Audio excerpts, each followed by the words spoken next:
unos años yo vine a Cristo por la gracia de Dios, me abrió los ojos, puse mi fe en Cristo y de ese entonces la Navidad era algo muchísimo más especial. Y claro, la celebración familiar sigue siendo mucha comida y mucho juego, pero en nuestro corazón siempre tenemos un tiempo de darle gracias a Dios por ese bebé que vino para salvarnos de nuestros pecados. Los judíos esperaban a un Salvador. Antes que Jesús naciera, los profetas habían hablado de que venía un Salvador, un Mesías. Mesías significa el ungido. En el Viejo Testamento a ciertas personas los ungían con aceite y con eso estaban diciendo sobre él está el Espíritu Santo y tenían diferentes roles. Por ejemplo, a los sacerdotes se les ungía con aceite, a los reyes se les ungía con aceite, a los profetas se le ungía. Y era una declaración que Dios estaba sobre estas personas y que ellos estaban ahora funcionando bajo la autoridad de Dios para hacer su función, su trabajo. Pero Jesús vino al mundo no como un ungido como muchos más de entre los montones, sino como el ungido, el supremo ungido, el Mesías, y su misión, salvar a la gente de su pecado. En griego la palabra Mesías es Cristo. De ahí donde nosotros sacamos Jesucristo. Jesús el Cristo, el ungido de Dios que vino a salvar a su pueblo de pecado. Ahora, ¿cómo es que nosotros y aún los judíos, cómo sabíamos quién iba a ser el Mesías? Iba a tener tatuado cuando sale el niño Mesías. Ah, mira, este es el Mesías, mira el tatuaje. No exactamente. Pero los profetas del Viejo Testamento nos daban señales. Y gracias a Dios porque cualquiera, si no hubiera señales, cualquiera pudiera haber dicho, yo soy el Mesías. ¿Cómo sabían? Aún hoy hay personas que dicen que son Mesías y no lo son. Hay impostores. Por ejemplo, hace unos años atrás yo le hablé de este individuo, José Luis de Jesús Miranda. Y no sé cuántos de ustedes se acuerdan de él. Hablé de él tal vez hace unos 5 años atrás o 6. Y este era un hombre que decía que él era Jesucristo. Él se llamaba Jesucristo hombre. Y este hombre tenía una secta. Él empezó una secta llamada Creciendo en Gracia. Él no solamente decía que él era Jesucristo hombre, sino que él era también que él era anticristo. Era una mezcla de los dos. Y entonces él le decía a su gente que se pusieran tatuajes 666. Ustedes saben lo que es el número 666. En la Biblia ese es el número del anticristo, del diablo. Y él le decía a su gente que lo haga y la gente iban y se ponía 666. Así que este hombre decía que él era el Mesías. ¿Cómo sabíamos si sí o si no? Bueno, el 8 de agosto del 2013 José Luis muere en un hospital en Texas, pero lo quieren mantener un secreto y él muere. Tiene la funeraria, nada más que va su ex esposa, porque la esposa cuando él estaba vivo no lo toleraba, imagínate, no toleraba al Mesías, no lo toleraba y se divorció de él. Pero ella fue a la funeraria con varios otros y la secta más o menos siguió. Mucha gente se le fueron, pero los líderes de la secta que querían mantenerlo decían, bueno, no, él no se murió, él es inmortal. Bueno, ¿dónde está? Bueno, no sé, pero es inmortal. Y ese es el cuento que todavía algunos dicen. Así que, ¿cómo sabemos quién es el Mesías verdadero? ¿Cómo sabemos qué señales hay para decir este sí y este no? Pues hoy vamos a mirar 6 señales que dijeron los profetas para ver quién es el Mesías verdadero. Vamos a orar antes de seguir. Señor, queremos darte toda la gloria, toda la honra. Bendecido eres tú, Señor. Nosotros estamos aquí para abrir nuestro corazón a ti.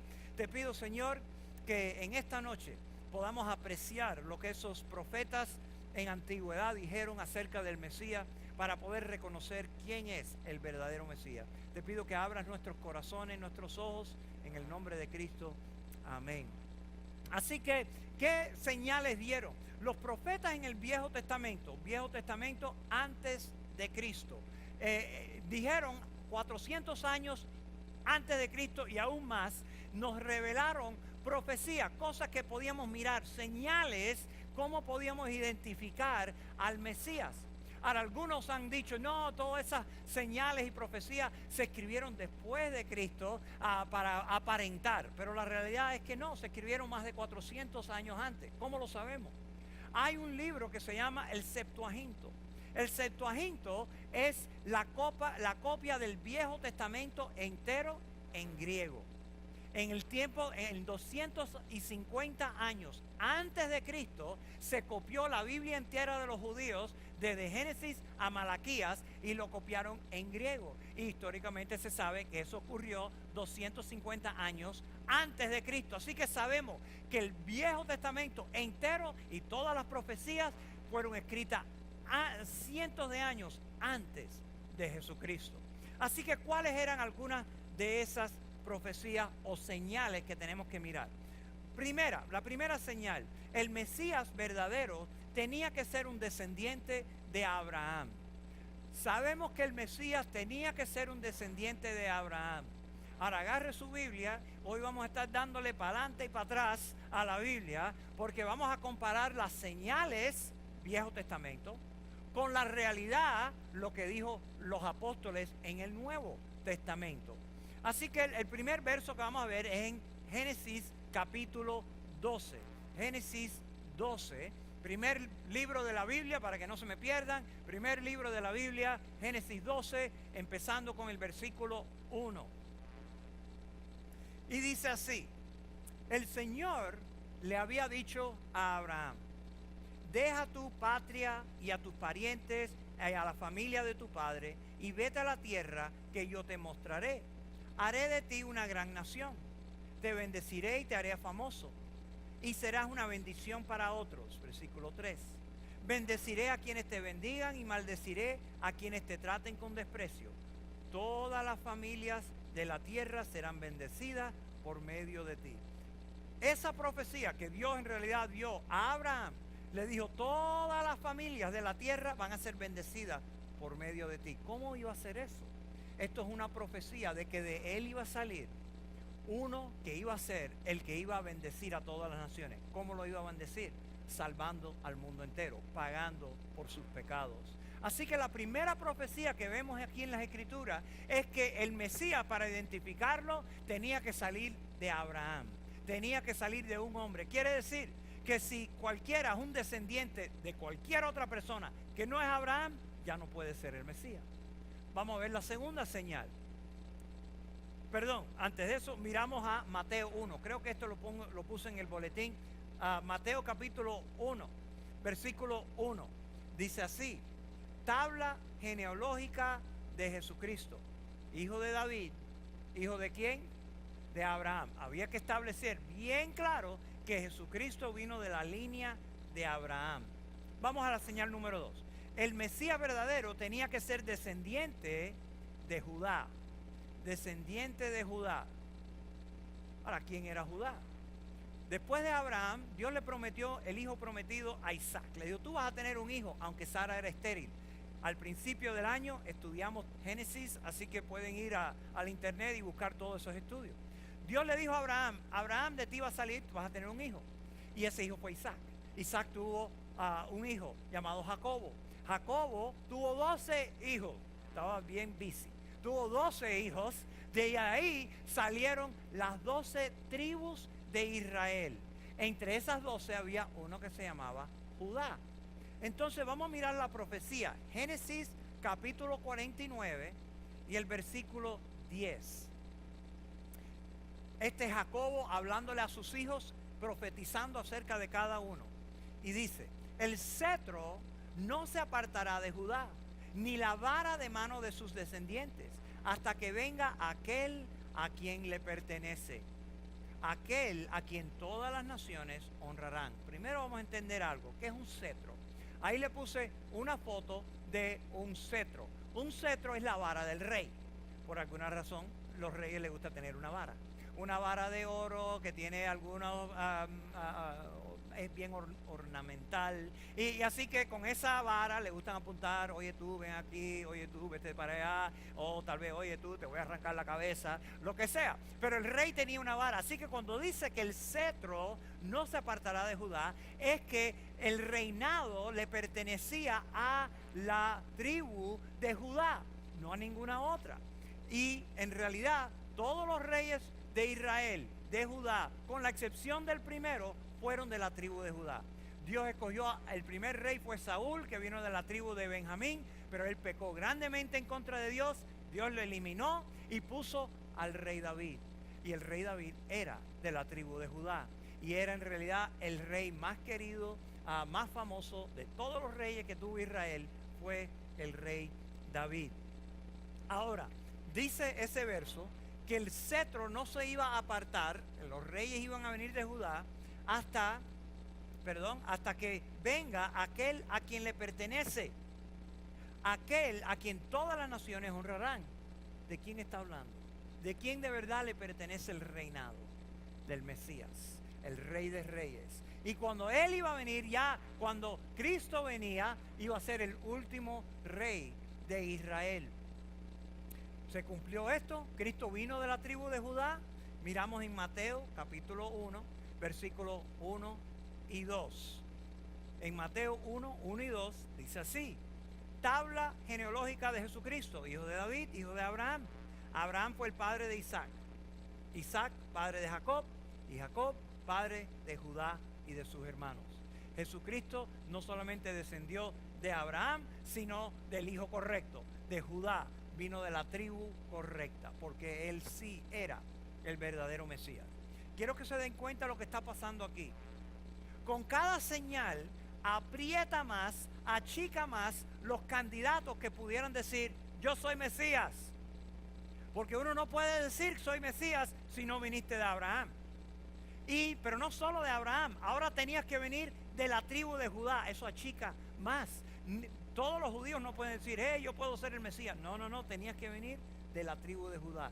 Cada señal hace así, aprieta más quienes pueden ser Mesías y quienes no pueden ser Mesías. Vamos entonces al tercera señal. El Mesías verdadero tenía que nacer en Belén. Tenía que nacer en Belén. Eso es la profecía. Por eso el muchachito con el burrito sabanero tuvo que ir a Belén, porque ahí nacía el Rey de Reyes. En Miqueas capítulo 5, versículo 2, yo se lo leo. Este es otro profeta, Viejo Testamento.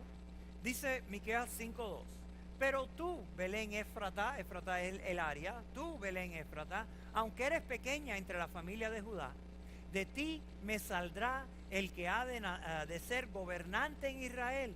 Y sus orígenes son desde tiempos antiguos, desde los días de la eternidad. El Mesías entonces, aquel que es de la antigüedad, tiempos eternos, es el Mesías. Tenía que nacer en Belén.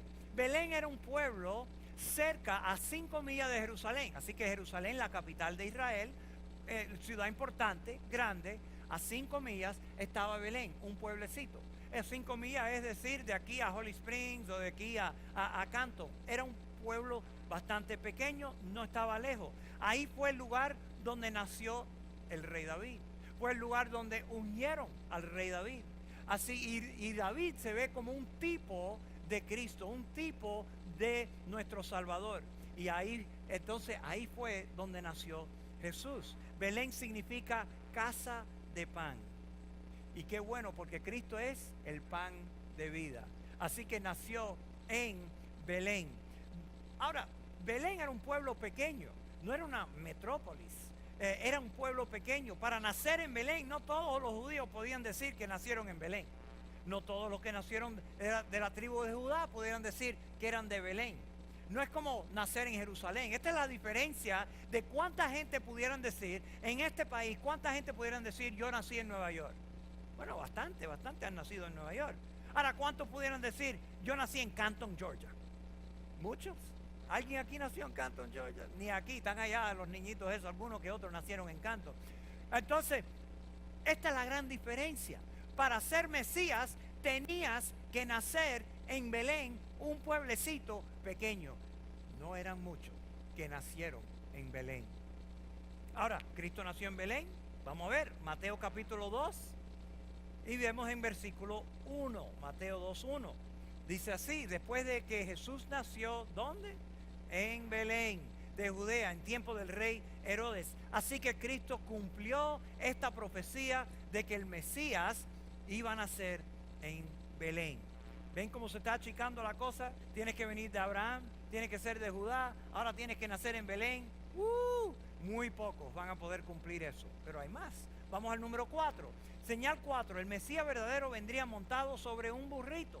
Iba a entrar montado en un burrito a Jerusalén.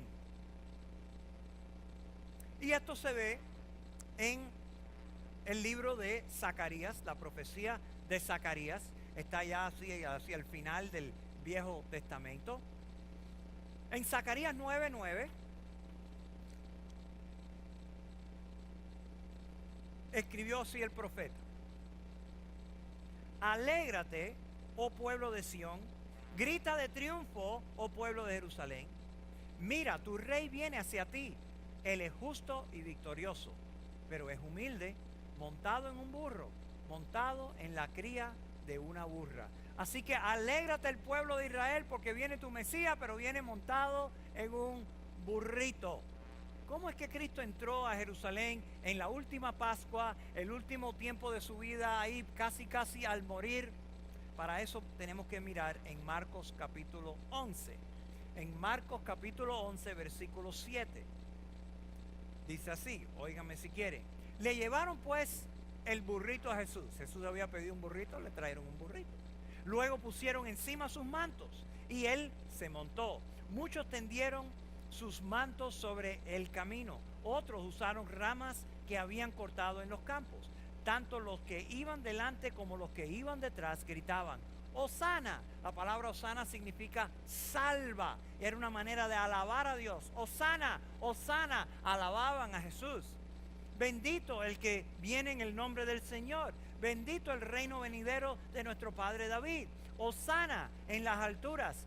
Jesús entró en Jerusalén y fue al templo.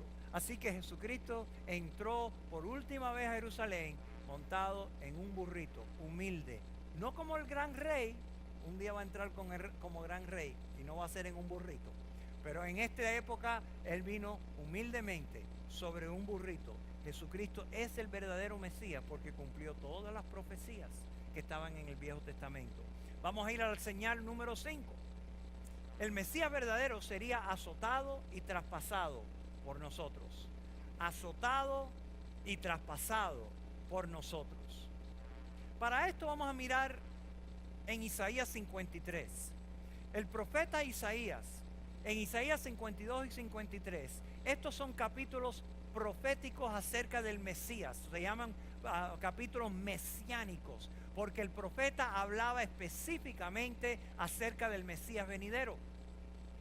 El Isaías 53, empezando con el versículo 5. Isaías, que está más o menos ahí en el medio de los profetas, 53, 5 y 6, dice así: pero él, hablando del Mesías, fue traspasado por nuestras rebeliones y aplastado por nuestros pecados. Fue golpeado para que nosotros estuviéramos en paz. Fue azotado para que pudiéramos ser sanados. Todos nosotros nos hemos extraviado como ovejas. Hemos dejado los caminos de Dios para seguir los nuestros. Sin embargo, el Señor puso sobre él los pecados de todos nosotros. En la crucifixión, Jesucristo cumplió todas estas profecías hechas acerca de este Mesías. Y yo quiero que miremos esto, y pueden aguantar ahí en Isaías 53 porque vamos a regresar ahí. Pero si quieren, vayan al libro de Juan, al Evangelio de Juan.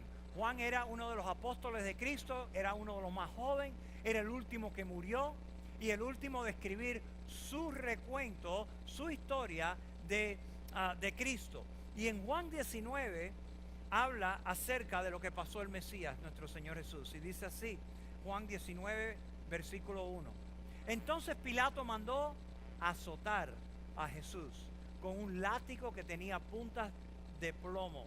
Esos eran látigos especiales. A sus puntas no solamente era un látigo de una punta, sino tenían 5 o más, y tenía en cada punta tenían plomo o tenía pedazos de diente o de roca, para que cuando empezaron a dar, empezaba a estropear la espalda bien rápido. Dice que Pilato mandó azotar a Jesús con un látigo que tenía puntas de plomo. Los soldados armaron una corona de espina y se la pusieron en la cabeza y lo vistieron con un manto púrpura. ¡Viva el rey de los judíos!, se burlaban de él mientras lo bofetaban. Vamos al versículo 16, mismo capítulo, Juan 19. Entonces Pilato le entregó a Jesús para que lo crucificaran. Así que se llevaron a Jesús. Él, cargando su propia cruz, fue al sitio llamado Lugar de la Calavera, en hebreo Gólgota. Allí lo clavaron en la cruz. También crucificaron a otros 2 con él, uno a cada lado, y a Jesús en el medio. Vamos al versículo 33. Antes de leer este verso, entendamos una cosa. Los romanos, cuando crucificaban a alguien, algunas veces querían apurar la muerte de la persona que crucificaron, porque la crucifixión demoraba en matar a la persona. Estaba en la cruz, pero como morían es que empezaban a desplomarse, y cuando ya no podían más con aire, se levantaban a respirar otra vez, y en ese proceso estaban por horas. Era una tortura. Los romanos hacían esto con los peores de las personas que ellos consideraban que eran los peores. Entonces, si querían apurar la cosa, por la razón que sea, venían al crucificado y le rompían las piernas, así que se desplomaba y ya no podía levantarse, y se asfixiaban bastante rápido. Con eso en mente, Juan 19:33 dice esto: cuando llegaron a Jesús, vieron que ya estaba muerto, así que no le quebraron las piernas. Sin embargo, uno de los soldados le atravesó el costado con una lanza, y de inmediato salió sangre y agua, que significa que ya había estado muerto por un rato. Así que el verdadero Mesías tenía que ser azotado y tenía que ser traspasado, y así fue exactamente lo que le pasó a Jesús. Desde el momento en que lo agarraron preso y lo empezaron a azotar, lo empezaron a golpear, le pusieron la corona de espina, le dieron batazo por la cabeza, y después lo crucificaron traspasando sus manos, traspasando sus pies, y al final de todo lo traspasaron con una lanza en su costado. Cristo cumplió todas las profecías acerca de la muerte, como el Mesías iba a morir. Vamos a la sexta señal. La sexta señal es que el Mesías verdadero resucitaría. Gloria a Dios, el Mesías no se iba a quedar muerto, iba a resucitar. Esto lo vemos en Isaías 53, así que regresamos a Isaías 53 y vamos al versículo 10, 10, vamos al 10. Right, Isaías 53, 10. Dice así: formaba parte del buen plan del Señor aplastarlo, hablando del Mesías, y causarle dolor. Sin embargo, cuando su vida sea entregada en ofrenda por el pecado, tendrá muchos descendientes. Estos eran descendientes espirituales, es obvio, Jesús nunca se casó. Disfrutará de una larga vida, y en sus manos el buen plan del Señor prosperará. Cuando vea todo lo que se logró mediante su angustia, quedará satisfecho. En otras palabras, cuando el Mesías vea todo el resultado ¿cuál fue? Todos nosotros, toda la gente que han creído en Cristo por toda la historia. Y no lo iba a ver con ojos espirituales, lo iba a ver con sus ojos físicos. Cuando Él vea todo lo que logró mediante su angustia, quedará satisfecho. En otras palabras, va a resucitar y va a ver los logros de su sacrificio. Y a causa de lo que sufrió, mi siervo justo hará posible que muchos sean contados entre los justos, porque Él cargará con todos los pecados de ellos. Esta es la profecía, que Él iba a resucitar, que iba a ver su descendencia, todos aquellos que recibían a Cristo. Hay otra profecía acerca de la resurrección. Esta es en Salmos 16:10, creo que se lo puse en el boletín. Y en este caso es David escribiendo. David escribe en primera persona, pero sabemos que él no estaba escribiendo de él, sino que estaba escribiendo proféticamente acerca del Mesías. Dice así, Salmos 16:10, pues tú no dejarás mi alma entre los muertos, ni permitirás que tu santo se pudra en la tumba. ¿Cómo sabemos que él no estaba escribiendo de él? Porque David murió y David, el cuerpo de David, se pudrió, fue hecho polvo, estará en polvecito ahí en algún lugar allá en Israel. Él estaba profetizando de que el Mesías, le dije que David era un tipo del Mesías, que el Mesías, su cuerpo no iba a podrirse en la tumba. En otras palabras, iba a resucitar. Y esto es exactamente lo que pasó. Miremos en Mateo capítulo 28, Mateo 28, y aquí vemos que Cristo, después que murió, lo enterraron en la tumba y unas mujeres vinieron a verlo y a llorar. María Magdalena y algunas otras mujeres vinieron a llorar, a doler ahí cerca de su cuerpo. Dice Mateo 28, capítulo 5, Mateo 28, versículo 5. Entonces el ángel le habló a las mujeres. No teman, dijo. Sé que buscan a Jesús, el que fue crucificado. No está aquí, ha resucitado, tal como dijo que sucedería. Cristo mismo profetizó, dijo, yo voy a morir, pero al tercer día voy a resucitar. Se lo dijo varias veces a los discípulos. Dice, vengan, vean el lugar donde estaba su cuerpo, que tenían que mover una roca. Los ángeles movieron una roca para que las mujeres y cualquiera pudiera ver que el cuerpo no estaba. Y ahora vayan rápidamente y cuéntenselo a los discípulos que ha resucitado y que va delante de ustedes a Galilea. Allí lo verán. Recuerden lo que les he dicho. Las mujeres se fueron a toda prisa, estaban asustadas, pero a la vez llenas de gran alegría, y se apresuraron para dar el mensaje del ángel a los discípulos. Mientras iban, Jesús les salió al encuentro y las saludó. Ellas corrieron hasta él, abrazaron sus pies y lo adoraron. Entonces Jesús les dijo, no teman. Digan a mis hermanos que vayan a Galilea y allí me verán. Dicho sea de paso, qué privilegio para las mujeres que a las primeras personas que a Jesucristo se le aparece es a las mujeres. Porque él sabía que ellas iban a hablar bien rápido y se iba a regar el evangelio, ¿verdad? Pero es un privilegio grandísimo. Porque en una era donde de verdad las mujeres eran de segunda categoría, Cristo le dio el honor a ser sido las primeras que ven al Señor resucitado. Y claro, ellas fueron y se lo dijeron a los discípulos. Y entonces, con el tiempo, después de ver a Cristo por 40 días, los discípulos fueron al templo, predicaron el evangelio, y mire lo que pasó en Hechos 2:32, creo que está en su boletín, Hechos 2:32. Se pararon Pedro y los demás, dijeron, Dios levantó a Jesús de los muertos, y de esto todos nosotros somos testigos. Dieron testimonio de que todos ellos habían visto a Cristo resucitado. Y no era un cuento chino, no era que estaban empezando una nueva religión, no era como los líderes de José Luis Miranda de Jesús, que si quieren seguir un cuento. Esta gente pagaron con su vida por decir que Jesucristo estaba vivo.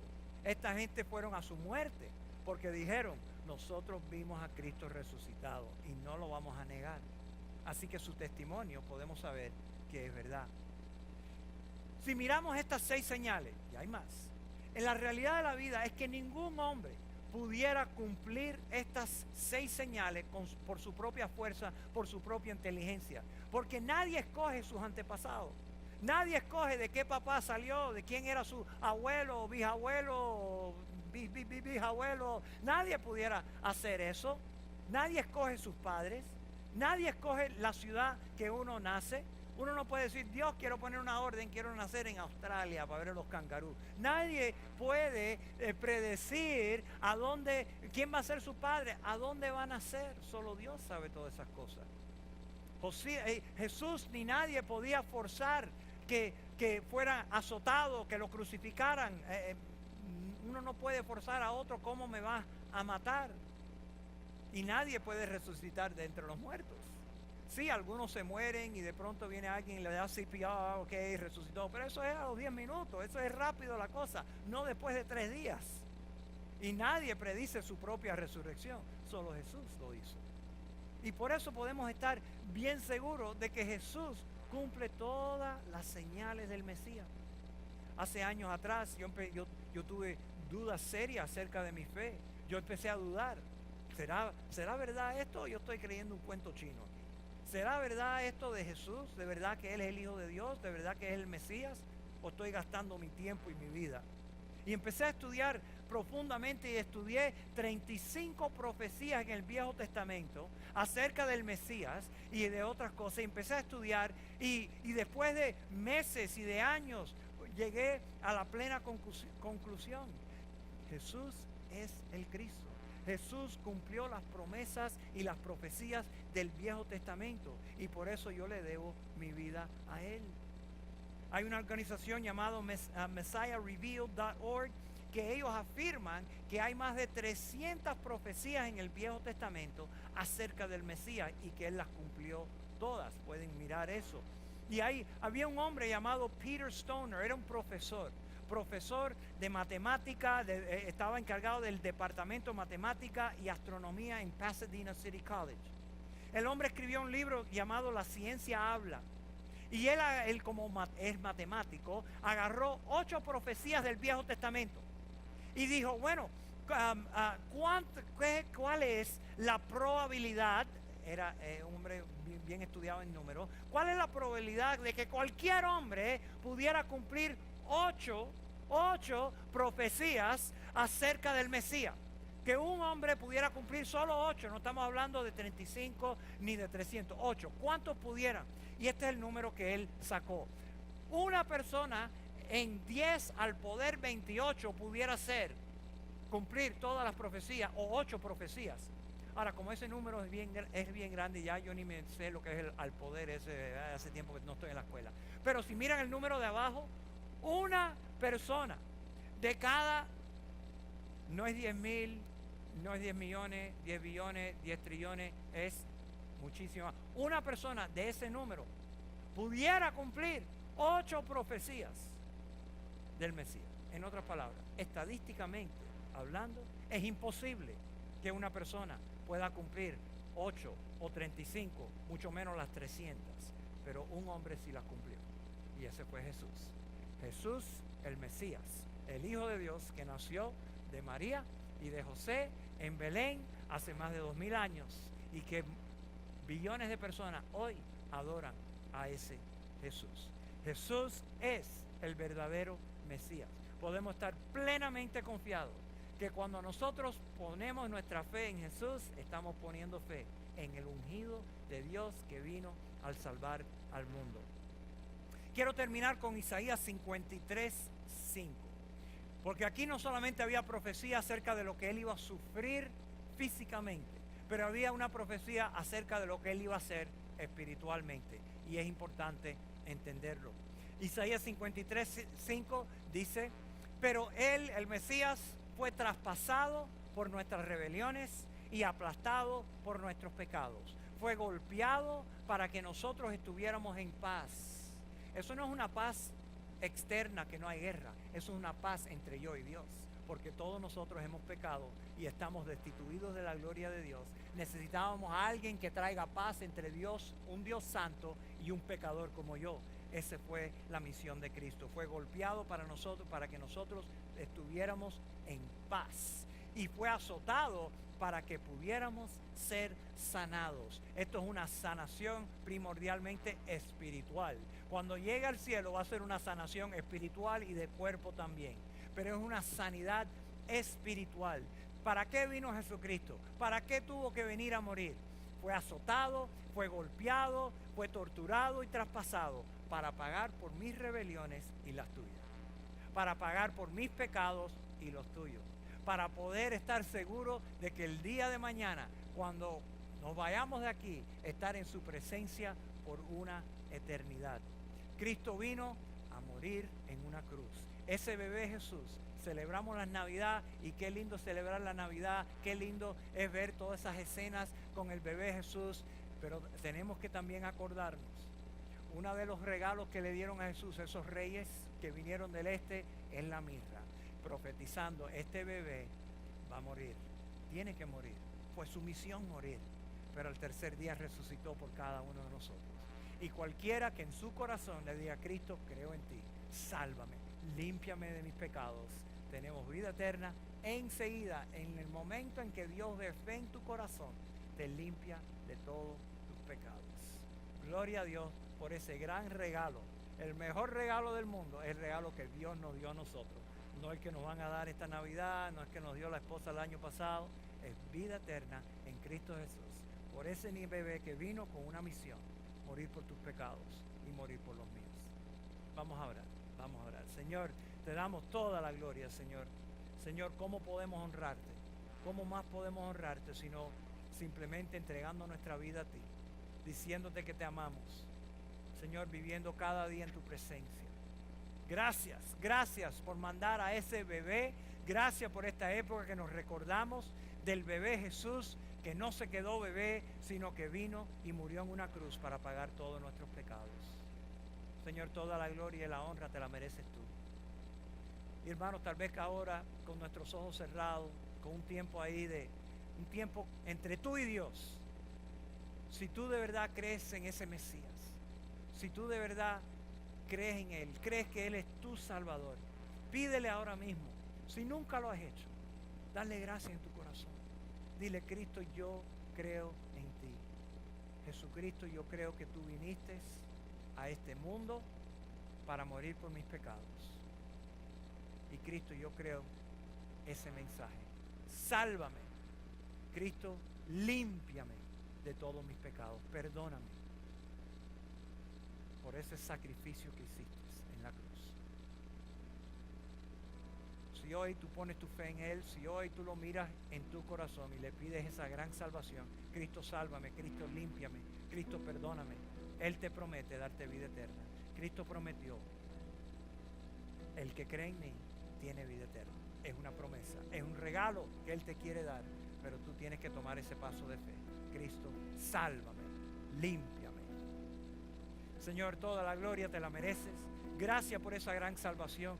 Gracias por la hermandad que tenemos unos con otros por medio de esa cruz. Gracias que somos hermanos en Cristo, lo que hemos creído en ti. Gracias, Señor, que a la partida de aquí nos vamos a tu presencia por el sacrificio de nuestro Señor Jesucristo. Y toda la gloria, toda la honra te la damos a ti. Te bendecimos en el nombre de Cristo. Amén.